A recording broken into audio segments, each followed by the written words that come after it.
INkampani ephakela ugesi kulelizwe i-Eskom ithi isebenza ngokuzikhandla ukuze ibuyise uzinzo emishinini yayo ephehla ugesi. Okhulumela i-Eskom uDikatso Mothae uthi bazosebenzisa ugesi osuke wongelwe izikhathi ezibucayi uma kwenzeka kuba nezingqinamba. I-Eskom ebonakala isezinkingeni ithi izoqala ukusebenzisa uhlelo lokucima kogesi ngenhloso yokuwonga uma kuvela inkinga engalindelekile.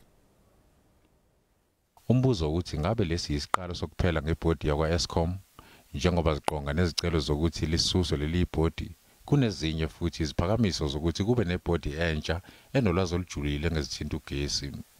Linye kuphela ilungu lale bhodi ekhona elinolwazi olujulile ngogesi ngokomhlaziyi wezamandla uTed Bloom. Uthi i-Eskom isenkingeni engachazeki yezemali kumanje uma kuqhathaniswa naseminyakeni emibili edlule ngesikhathi iqole ibhodi ekhona kumanje. They can take the system down systematically, power station by power station, and do refurbishments. These units need midlife refurbishment, not patch jobs and scratchy maintenance. That is the first thing. The second thing is, the sooner we bring in an energy turnaround expert from overseas, the better, because the current leadership haven't got full hands-on turning around the situation. And that's an example. The board's been there for 2 years. Mr. Mabuza, who is known to be an excellent business person, he hasn't managed to move 1 inch on turning around Eskom.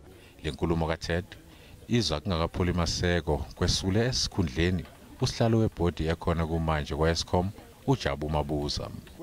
uMabuza wesule esikhundleni ngolesihlanu ledlule emva kokuthi iphini likaMengameli wezwe uDavid Mabuza lisole le bhodi ngokwedukisa umengameli ngohlelo lokucishwa kukagesi ngenhloso yokuwonga. I-Eskom isinxusa abathengi ukuthi basebenzisane naye emzamweni wokonga ugesi njengoba izama ukuxazululana nenkinga yemishini efa njalo ngenxa yokuthi isigugile.